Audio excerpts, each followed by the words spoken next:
Installez-vous confortablement, car ce que je vais vous raconter n'est pas une simple histoire, c'est un véritable cataclysme émotionnel qui a traversé mon mariage et n'a laissé que des cendres derrière lui. Je suis rentré tôt, un bouquet de fleurs à la main, le cœur léger jusqu'à ce que je trouve ma femme enlacée dans notre lit avec un homme que je n'avais jamais vu. Ce qui a suivi? Une colère glaciale. Un divorce qui a bouleversé ma vie. Mais voici le retournement. Je ne me suis pas contenté de survivre. 5 ans plus tard, quand je l'ai revue, elle m'a dit quelque chose qui m'a laissé sans voix. Une révélation qui m'a fait blêmir. Vous allez tout entendre de la trahison à la reconstruction. Allons-y. Je m'appelle Julien. J'ai 45 ans, routier depuis plus de 20 ans. Je possède mon propre camion à un Renault Truck-T, peinture rouge éclatante, chrome rutilant comme un miroir. Ce camion, c'est mon deuxième amour. Il m'a porté à travers plus de tempêtes et de nuits blanches que je ne peux en compter. Je l'ai payé il y a 6 ans. J'ai aussi ma maison. En briques, 3 chambres. Pas immense, mais avec une terrasse où je bois mon café le matin et un garage où tout est bien rangé. Cette maison était à moi avant même que je rencontre Sophie. Sophie, bon sang. Elle a 38 ans. Blonde, pommette saillante, et une démarche qui attire tous les regards du quartier. Soyons honnêtes, c'est le genre de femme qui fait se demander ce qu'un type comme moi a bien pu faire pour l'avoir. Mais ne vous laissez pas tromper par son joli visage. Sophie a une langue qui peut être cinglante. Et elle avait l'art de tordre les mots, les siens, les miens, peu importe. Elle pouvait retourner une histoire et vous faire douter de votre propre mémoire. Nous étions mariés depuis 10 ans. Une fille, Élise. 8 ans à l'époque, tout en taches de rousseur et grands yeux. C'est tout mon monde, encore aujourd'hui. C'était mi-décembre. Les routes étaient verglacées, avec ce froid mordant qui s'infiltre dans vos bottes. J'avais un transport de fret, censé durer encore 2 jours. Mais les plans ont changé, et j'ai pu rentrer plus tôt. Je me suis dit que j'allais faire quelque chose de gentil. Ça faisait un bail que je n'avais pas surpris Sophie. La vie wap, on oublie. Alors, je me suis arrêté dans une petite boutique de fleurs à la sortie de l'autoroute et j'ai pris un bouquet de lys blanc. Ses préférés. Le trajet jusqu'à la maison était calme. Juste le bruit des pneus sur la route gelée et une vieille chanson de Johnny Hallyday à la radio, en sourdine. Quand je suis arrivé dans l'allée, il était environ 13h30. La neige s'était accumulée sur les haies, et le vent sifflait, transperçant ma veste. Élise était encore à l'école, donc la maison devait être silencieuse. Je n'ai pas frappé, bien sûr. C'est ma maison. J'ai tourné la poignée et je suis entré. La première chose qui m'a frappé, c'est la chaleur. On gardait toujours le chauffage un peu fort en hiver. Ensuite, le silence. Pas de télé, pas de musique, juste le tic-tac de l'horloge murale et le ronron discret du radiateur. J'ai souri, pensant que je l'avais peut-être surprise en pleine sieste ou en train de lire dans le salon. J'ai posé les fleurs sur la table de l'entrée. Enlevé mes bottes. Pensé à allumer une bougie ou à préparer un café avant de l'appeler. Puis je l'ai entendu. Un grincement lent, rythmique, venant de l'étage. Pas la maison qui travaille. Pas le vent. Grincement. Pause. Grincement. Pause. Et là, mon estomac s'est noué comme si j'avais avalé une pierre. Je suis resté là, en chemise à carreaux et jean, essayant de me convaincre que ce n'était rien. Peut-être qu'elle rangeait quelque chose dans le grenier. Peut-être que le vieux sommier faisait encore des siennes. Mais au fond, je savais. Vous savez, ce moment où votre esprit va plus vite que votre corps? Où vous avez l'impression que vos oreilles bourdonnent, mais qu'il n'y a aucun son? C'était moi. J'ai fixé l'escalier pendant 10 bonnes secondes, comme si je ne l'avais jamais vu. Et puis, j'ai commencé à monter. Un pas lent à la fois. Pas en courant. Pas en criant. Juste en avançant, comme si mes jambes étaient en pierre. Je ne savais pas ce que j'allais trouver. Mais au fond, je savais que ce qui se trouvait derrière cette porte allait tout changer. Et j'avais raison. Je n'ai même pas remarqué que j'avais lâché les fleurs. Une seconde, j'écoutais ce bruit, et la suivante, je bougeais. Comme si quelque chose avait pris le contrôle. Sans réfléchir. Sans ressentir. Juste en mouvement. Vers l'escalier.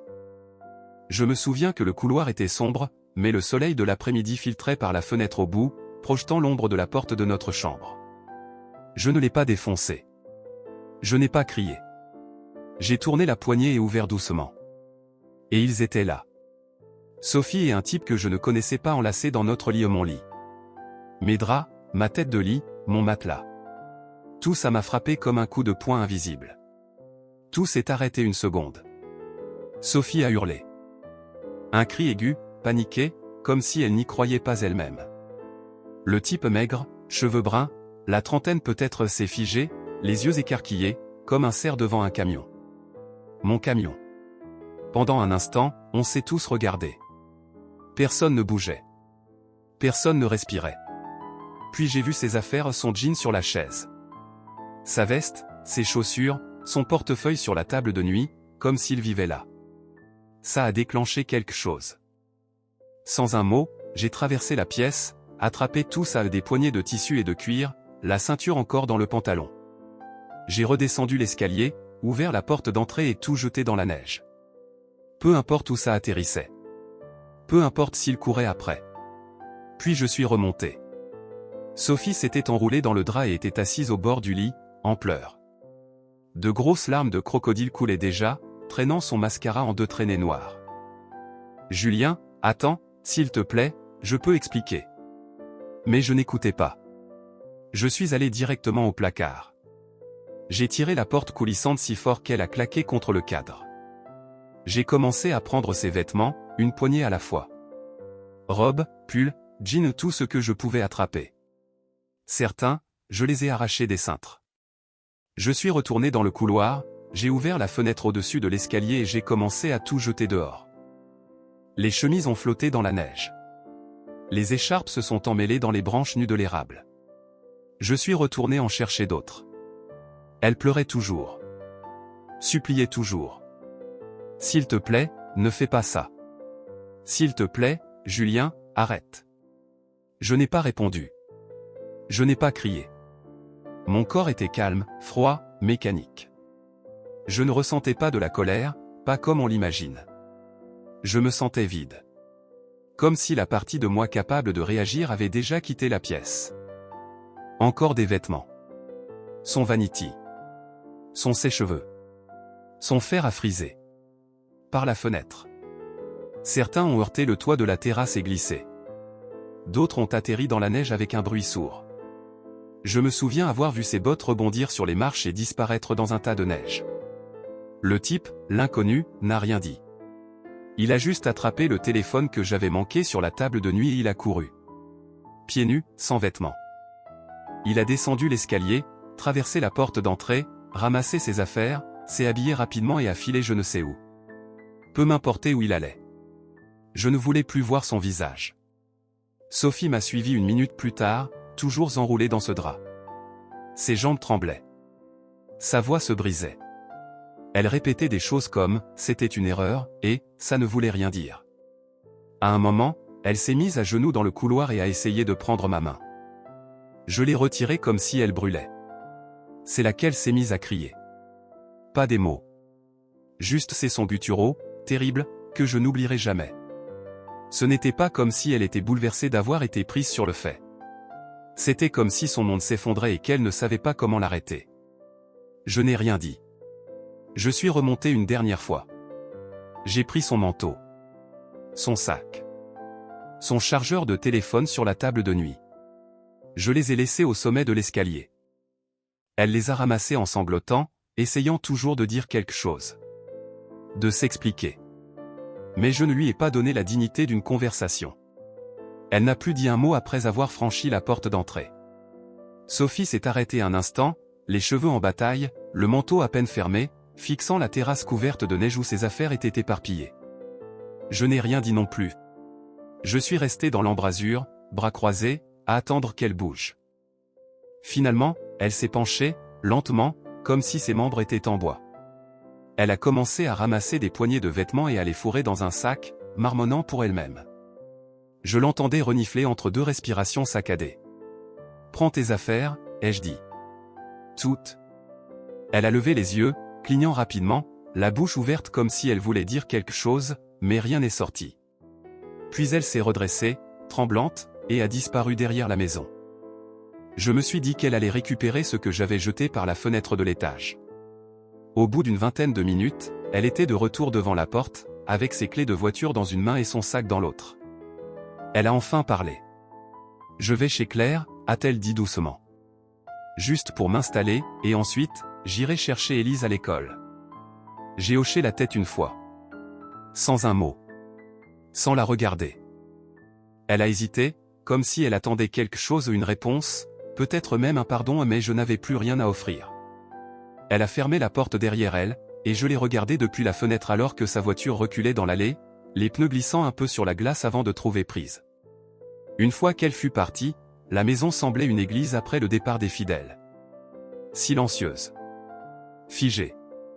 Chaque son résonnait, le bourdonnement du frigo, le tic-tac du radiateur. Je me suis assis un moment, puis j'ai pris mon manteau et je suis monté dans le camion. Je suis allé directement au tribunal. Je n'ai pas appelé d'avocat, je n'ai parlé à personne. J'ai décidé de demander le divorce moi-même, sans attendre une seconde. Je me suis présenté au guichet du greffe, j'ai demandé les formulaires et je les ai remplis sur place. Ça m'a pris 40 minutes. Mes mains n'ont pas tremblé. Je n'ai pas hésité. Quand je suis rentré, sa voiture était déjà de retour dans l'allée. Pas surpris. Élise était avec elle. Je les ai entendus avant même d'ouvrir la porte et Élise riait à propos de quelque chose, babillant comme seuls les enfants savent le faire. La voix de Sophie était douce, comme si elle faisait tout pour paraître normale. Je suis entré. Élise a couru vers moi, m'a enlacé par la taille. « Papa. T'es rentré tôt. » Je me suis accroupi, je l'ai serré dans mes bras, j'ai embrassé le haut de sa tête. Ouais, changement de programme. Sophie se tenait à quelques pas, tenant le sac d'école d'Élise, les yeux rouges et gonflés. Elle n'a rien dit. Elle nous regardait, comme si elle ne savait plus si elle avait sa place ici. « Pourquoi tu ne vas pas ranger tes affaires dans ta chambre, ma puce ?» ai-je dit à Élise. Elle a hoché la tête et a filé dans le couloir en sautillant. Une fois qu'elle fut hors de portée, j'ai regardé Sophie droit dans les yeux. « T'as 30 minutes, ai-je dit. Prends ce dont t'as besoin et va chez tes parents. Laisse les clés sur le plan de travail. » Ses lèvres ont bougé, mais je l'ai arrêté d'un signe de tête. « Ne dis rien. Surtout pas. » Les larmes lui sont montées aux yeux, sa respiration était saccadée. « Julien, s'il te plaît. Je ne voulais pas que ça arrive. » Je n'ai pas réfléchi. « Peu importe, ai-je coupé, d'un ton neutre. » Elle a fait un pas vers moi. J'en ai fait un en arrière. « Tu crois qu'un pardon change quoi que ce soit, ai-je demandé. Va chez tes parents. » Elle s'est effondrée là, dans la cuisine. Elle a lâché son sac, s'est couvert le visage avec les deux mains et a pleuré comme si un robinet s'était ouvert. Mais je n'ai pas bougé. Je ne l'ai pas consolée. Je n'ai même pas scié. Finalement, elle s'est essuyé le visage, a pris ses affaires et est partie à nouveau. On a dit à Élise que maman devait aider mamie pendant quelques jours. C'était tout. Pour l'instant. 4 jours ont passé comme une longue nuit d'hiver silencieuse, froide, pleine de pensées qui ne cessaient de tourner dans ma tête. J'ai rempli les papiers du divorce, ligne par ligne. Sans hésiter, juste avec des mains fermes et un cœur fatigué. Je les ai envoyés à l'adresse de ses parents par la poste. Ça semblait définitif, comme fermer le couvercle sur quelque chose qui pourrissait déjà. La date du procès est arrivée plus vite que prévu 6 semaines plus tard. Assez de temps pour s'y préparer, pas assez pour oublier. Je n'avais pas reparlé à Sophie depuis que je lui avais dit d'aller chez ses parents. Je pensais que c'était fini. Terminé. Puis elle a appelé. « Julien » a-t-elle dit, la voix faible, hésitante. « Est-ce que je peux revenir à la maison ? Juste jusqu'au procès. » Pour Élise. Je n'ai rien répondu tout de suite. « Je ne te dérangerai pas » a-t-elle ajouté. « Je prendrai la chambre d'amis. C'est juste, elle est perdue, et je ne veux pas qu'elle pense que j'ai disparu. » Il y a eu un long silence. Je pouvais entendre sa respiration à travers la ligne. Je détestais encore la reconnaître. « D'accord » ai-je fini par dire. « Chambre d'amis. C'est tout. » Elle a murmuré un merci, mais j'ai raccroché avant qu'elle n'en dise plus. Elle est arrivée le lendemain vers midi. Élise était encore à l'école. Sophie avait 2 sacs et des cernes sous les yeux, comme si elle n'avait pas beaucoup dormi. Elle n'a pas essayé de m'enlacer ou de parler. Elle est entrée, a posé ses affaires dans la chambre d'amis et a fermé la porte. Quand Élise est rentrée, elle s'est jetée dans les bras de sa mère comme si rien ne s'était passé. Sophie a souri à travers ses larmes, repoussant les cheveux d'Élise derrière ses oreilles, lui posant des questions sur l'école. Je les observais depuis l'embrasure de la cuisine. On aurait dit des étrangères. Élise a demandé si tout allait bien. Sophie m'a jeté un regard, puis s'est tournée vers elle. Maman et papa se sont un peu disputés, a-t-elle dit doucement. Mais tout va bien maintenant. Je ne l'ai pas contredite. Ce soir-là, Sophie a préparé le dîner. Elle a tout disposé comme si c'était un mardi soir ordinaire. On a mangé presque en silence. Élise parlait par moments, de ses contrôles d'orthographe ou de son projet d'art plastique. Je hochais la tête quand il fallait, souriais quand elle me regardait. Sophie ne disait presque rien. Après le dîner, elle a fait la vaisselle. J'ai aidé Élise avec ses devoirs. Même maison, même routine mais rien n'allait. L'air entre nous était lourd. Chaque son résonnait trop longtemps. Même le tic-tac de l'horloge de la cuisine commençait à m'agacer. Sophie a tenu parole. Elle dormait dans la chambre d'amis. Parlait à voix basse. Marchait sur des œufs. Certaines nuits, je l'entendais pleurer dans la salle de bain. Elle essayait d'étouffer le bruit avec une serviette, mais les murs ne sont pas si épais. Je n'ai jamais rien dit. Pendant la journée, elle nettoyait plus que d'habitude. Frottait les sols, dépoussiérait les stores, lavait même les vitres, dedans comme dehors. Elle a recommencé à préparer les goûters d'Élise, glissant des petits mots dans le sac comme avant. Passe une super journée, ma puce, avec un smiley. On ne parlait pas beaucoup. Quand on le faisait, c'était bref et mécanique. Tu veux du café? Le dîner est prêt. Le linge est fait. Pas de vraie conversation. Juste des échanges nécessaires. Le soir, je m'asseyais parfois sur la terrasse, emmitouflé dans mon vieux manteau, à siroter un café en regardant l'obscurité. Le silence dehors faisait écho à celui de l'intérieur. Elle essayait, à sa manière. Laissait ma tasse préférée sur le comptoir le matin. Achetait à nouveau le beurre de cacahuète que j'aimais. Pliait mes chemises comme je les aime. Mais je m'en fichais. Cette étincelle qui s'allumait autrefois quand elle entrait dans la pièce. Éteinte. Et je crois qu'elle le savait aussi. Parfois, elle me regardait quand elle pensait que je ne voyais pas. Pas avec colère ou fierté. Juste une expression, vide. Comme si elle fixait quelque chose qu'elle avait cassé sans savoir comment le réparer. Et moi? Je ne la détestais pas. Je ne l'aimais plus non plus. Je ne ressentais plus rien. Et d'une certaine manière, c'était pire. Le matin du procès, le ciel était encore sombre quand je me suis levé. J'ai versé une tasse de café, je me suis assis à la table de la cuisine et j'ai fixé la vapeur qui s'élevait. Sophie était déjà réveillée. Elle se tenait près de l'évier, les cheveux attachés, les yeux creux. Elle ne disait rien, rinçait encore et encore une assiette propre, comme si elle ne savait pas quoi faire de ses mains. C'était le jour qu'on attendait et redoutait à la fois. Élise est entrée dans la cuisine vers 7h30, traînant des pieds dans ses chaussettes en laine avec des petits cœurs. Elle se frottait les yeux, les cheveux en bataille. « Bonjour, papa » a-t-elle marmonné. « Bonjour, ma puce. » Sophie a fermé le robinet, s'est essuyé les mains et s'est assise en face de moi. Élise s'est laissée tomber à côté d'elle, encore à moitié endormie. « Élise » ai-je dit doucement.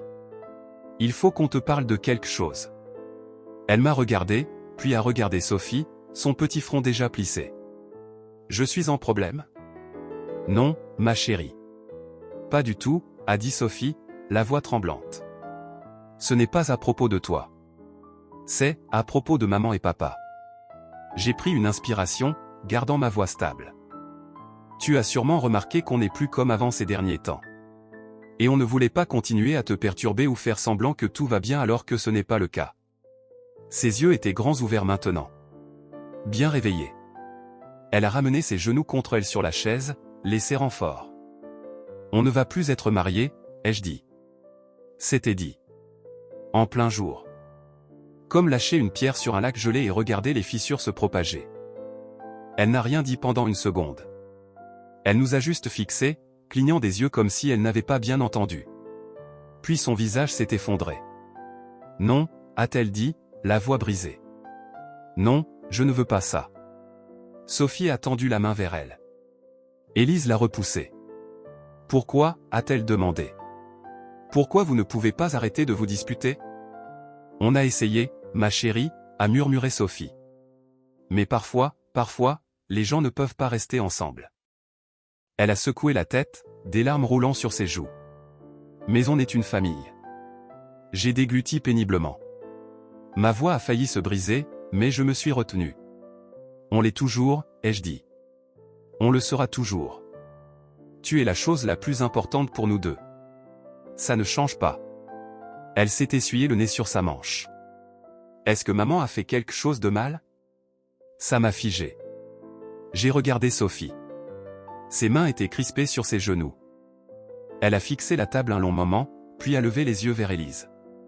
Oui, ma puce, a-t-elle dit doucement. Maman a fait une grosse erreur. Et ça a fait mal à papa. Et à notre famille. Et je suis tellement désolée. Élise s'est remise à pleurer, plus fort cette fois. Sophie l'a prise sur ses genoux, et cette fois, Élise ne s'est pas débattue. Elle a enfoui son visage dans l'épaule de sa mère, sanglotant de ces sanglots profonds qui viennent du fond de l'âme, ceux qui secouent de l'intérieur. Je suis resté assis là, les mains sur la table, essayant de ne pas craquer devant elle. On ne l'a pas pressée. On l'a laissée pleurer.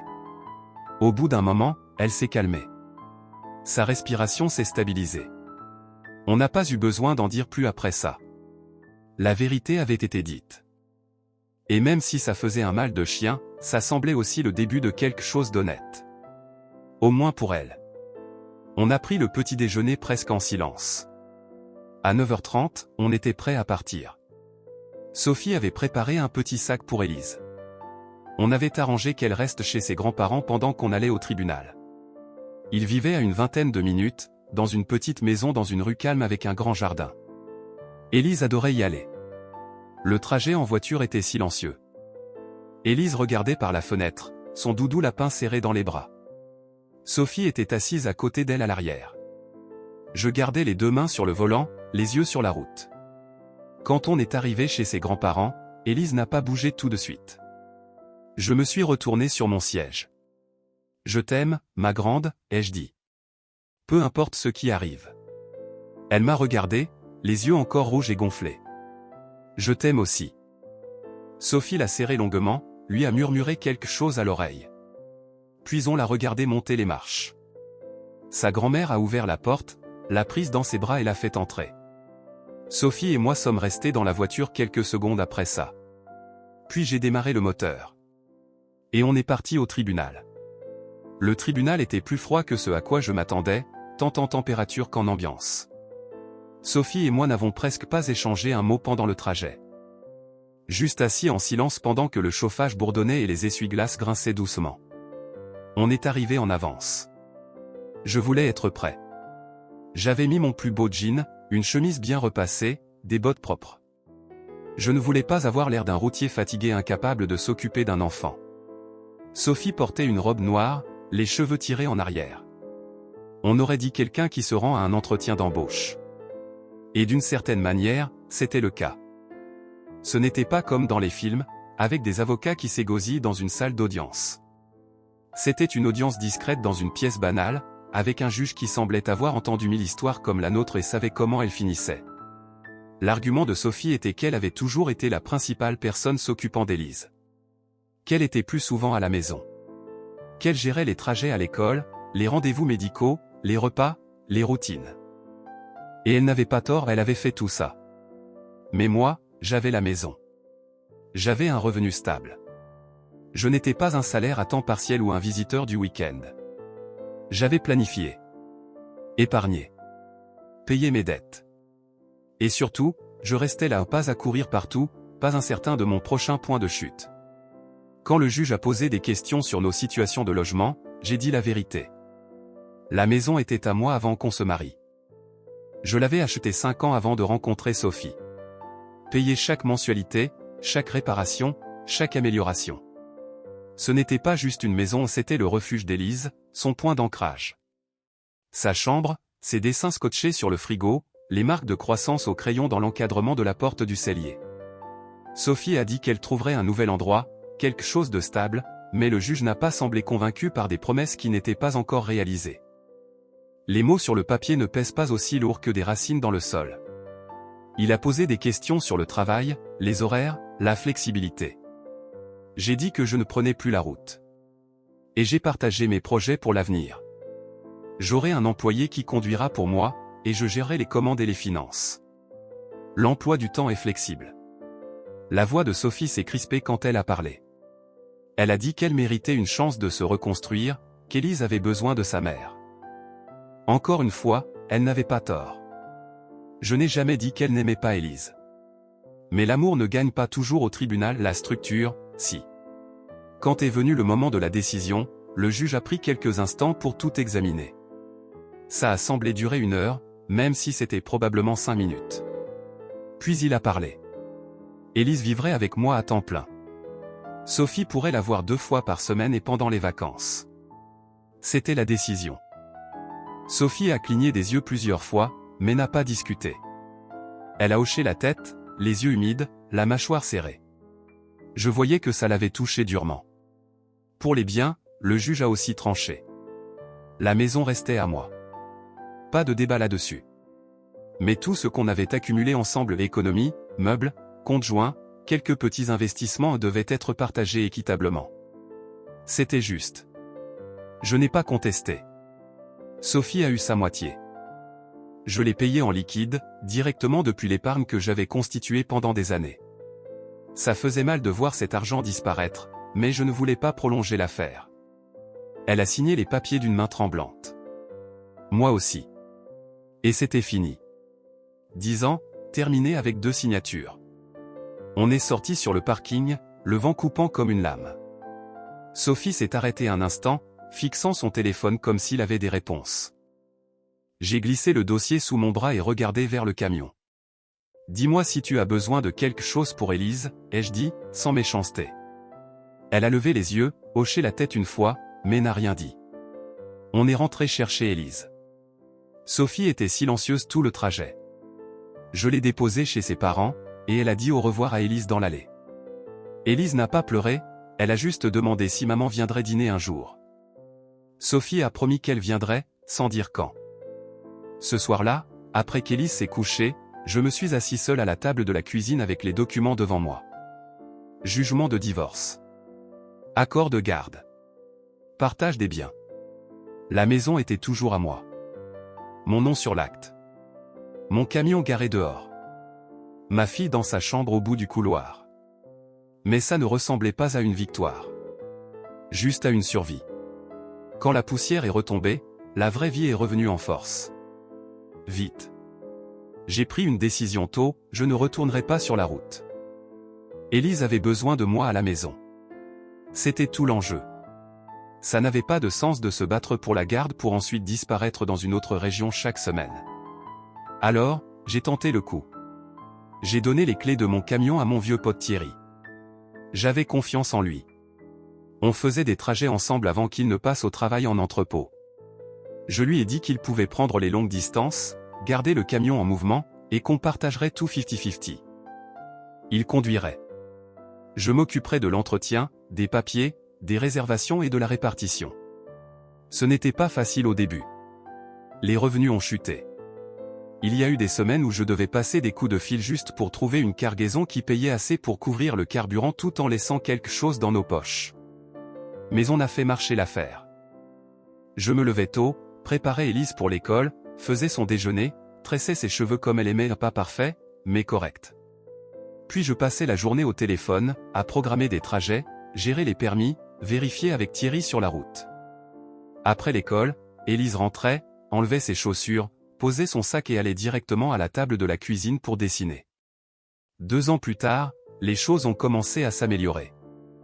J'avais économisé juste assez, centime par centime, pour faire un acompte sur un autre camion d'occasion. Pas aussi beau que le premier, mais fiable. J'ai trouvé un chauffeur par Thierry, un jeune, Lucas, discret mais sérieux. Je lui ai proposé le même deal. Partage équitable. Il était reconnaissant.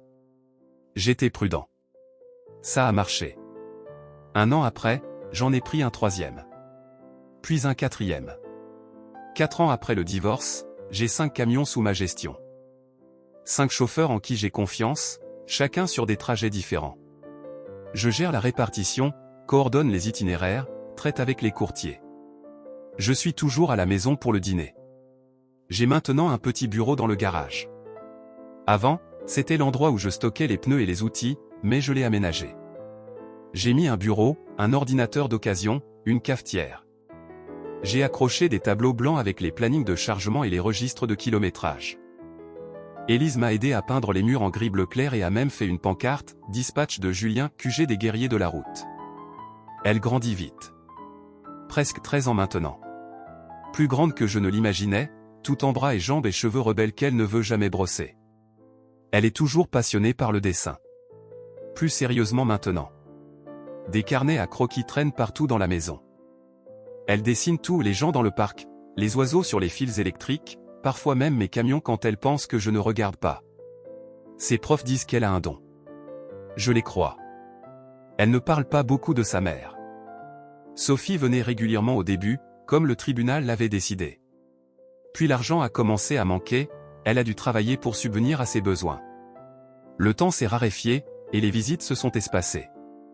Elles se parlent encore de temps en temps. Un appel par-ci, une courte visite par-là. Je ne m'interpose jamais. Je ne l'ai jamais fait. Mais il est clair que le monde d'Élise a changé. Je pense que Sophie a essayé au début, vraiment essayé, mais elle ne pouvait pas se pointer une fois sur deux et espérer que tout reste intact. Les enfants se souviennent de ce genre d'inconstance. Parfois, le soir, après qu'elle est couchée, je m'assieds sur la terrasse avec une tasse de café et je respire. J'écoute les grillons. Je ressens le poids de tout ce que j'ai construit depuis que tout s'est effondré. Ce n'est pas la vie que j'imaginais. Mais c'est une bonne vie. Et je l'ai bâtie brique par brique, pas par chance, pas par raccourci, mais avec des mains fermes et de longues journées. Pour Élise. Toujours pour Élise. C'était un samedi de fin septembre quand Sophie est réapparue. Je venais de vérifier l'huile d'un des camions et je rinçais l'allée au tuyau quand j'ai entendu une voiture arriver lentement derrière moi. Je ne l'ai pas reconnue au début. Un modèle récent. Berline gris foncé. Pas ostentatoire, mais pas bas de gamme non plus. J'ai coupé le tuyau et essuyé mes mains sur une vieille serviette. C'est là que je l'ai vue sortir. Sophie. Elle était différente. Fatiguée autour des yeux. Plus mince, peut-être. Elle n'a rien dit tout de suite. Elle est restée là, tenant ses clés, fixant la maison. Le bardage était neuf blanc éclatant, avec des volets bleus. Je l'avais fait refaire au printemps. Les rambardes de la terrasse aussi. La pelouse était tondue, les parterres de fleurs bien entretenus. Mon nouveau SUV était garé sous l'auvent, fraîchement lavé, et l'un des camions à un DAF récent que j'avais acheté l'année dernière brillait au soleil devant la maison. Elle est montée sur la terrasse sans demander, lentement, comme si ses jambes ne savaient pas quoi faire. « Ça a changé », a-t-elle dit enfin. « Ouais », ai-je répondu, debout près de la porte, bras croisés. Elle a jeté un œil au camion. Puis au SUV. Puis aux gouttières que j'avais installées moi-même. « Tu t'en es bien sorti », a-t-elle dit, la voix brisée. Je n'ai pas répondu. J'ai attendu. Et puis, comme si quelque chose en elle s'était brisé, elle s'est effondrée à genoux, là, sur la terrasse. Son sac est tombé sur le côté. Une de ses chaussures à talons s'est détachée. Elle a agrippé ma jambe avec ses 2 mains. J'ai tout gâché, a-t-elle pleuré. J'ai gâché notre vie. J'ai gâché nous, Julien. Elle sanglotait maintenant, la poitrine secouée, les larmes traçant des sillons sur ses joues. J'étais stupide. Je ne savais pas ce que j'avais. Je pensais vouloir autre chose. Mais j'avais tort. J'avais tellement tort. Elle a pressé son front contre mon genou. S'il te plaît, Julien. S'il te plaît, donne-moi une chance de réparer. Je suis resté immobile, les mains le long du corps. Pas en colère. Pas froid. Juste, fini. Lève-toi, Sophie, ai-je dit calmement. Elle m'a regardé, les yeux affolés. S'il te plaît, elle me manque. Tu me manques. Tu n'as pas juste gâché nous, ai-je dit, reculant pour qu'elle lâche ma jambe. Tu as aussi coupé les ponts avec Élise. Elle a secoué la tête. Non, non, c'est ma fille. Elle grandit, ai-je coupé. Tu l'as manquée. Elle s'est figée. Ce n'est plus la petite fille avec son lapin en peluche. Elle est plus grande que toi maintenant. Elle a des opinions. Des amis. Ses propres pensées sur ce qui s'est passé. Sophie s'est essuyé le visage avec le dos de la main, le mascara s'étalant dans les coins. Je veux la voir. Juste lui parler. Elle n'est pas là, ai-je dit. Elle est sortie avec des amis. Comme la plupart des filles de son âge un samedi après-midi. Elle s'est assise sur ses talons, les yeux vitreux, les lèvres tremblantes. Je n'ai jamais cessé de l'aimer, a-t-elle murmuré. Alors peut-être que tu aurais dû être là plus souvent qu'une fois tous les 2 mois, ai-je répondu. Elle a fermé les yeux, comme si ça faisait mal. Je ne l'ai pas dit pour être cruel. Je l'ai dit parce que c'était vrai. Elle s'est relevée lentement, a épousseté ses genoux, ramassé son sac. Ses mains tremblaient encore. Elle a fixé la porte, puis moi. Dis-lui que je suis passé. J'ai hoché la tête une fois. Je le ferai. Elle s'est tournée et a marché vers sa voiture. Avant d'y monter, elle s'est retournée. Julien? J'ai haussé un sourcil. Je suis vraiment désolé. Mais tu dois savoir. Ce n'est pas ta fille. Je ne te l'ai jamais dit. Je suis désolé, c'est arrivé comme ça. J'étais abasourdi. Je ne voulais pas y croire, mais ça m'était égal. J'aimais ma fille, je l'avais élevée, elle était à moi. Je n'ai même pas pris la peine de vérifier, de faire des tests ADN. Je n'en avais pas besoin. Et même si je l'avais fait, ça n'aurait rien changé. Je l'ai regardée, pas la femme qu'elle était autrefois, pas celle qui m'a brisé le cœur, juste une personne. Humaine. Usée par des choix qu'elle ne pouvait défaire. Je n'ai rien répondu. J'ai juste refermé la porte derrière moi. Elle n'est pas revenue depuis. Élise a de ses nouvelles de temps en temps, une carte d'anniversaire, un texto, parfois une balade dans le parc quand les emplois du temps s'alignent. Mais les visites se sont raréfiées. Les appels plus brefs. Élise a cessé de demander quand sa mère reviendrait. Elle a cessé d'avoir besoin de la réponse. Le passé ne me hante pas. Il n'a simplement plus d'importance. Parce que la vie d'Élise, elle ne tourne plus autour de Sophie. Et la mienne non plus. Partagez votre avis dans les commentaires, qu'en pensez-vous? Aurais-je dû pardonner à ma femme pour le bien de notre enfant? Si vous avez aimé cette histoire, abonnez-vous à la chaîne et laissez-nous un « j'aime ».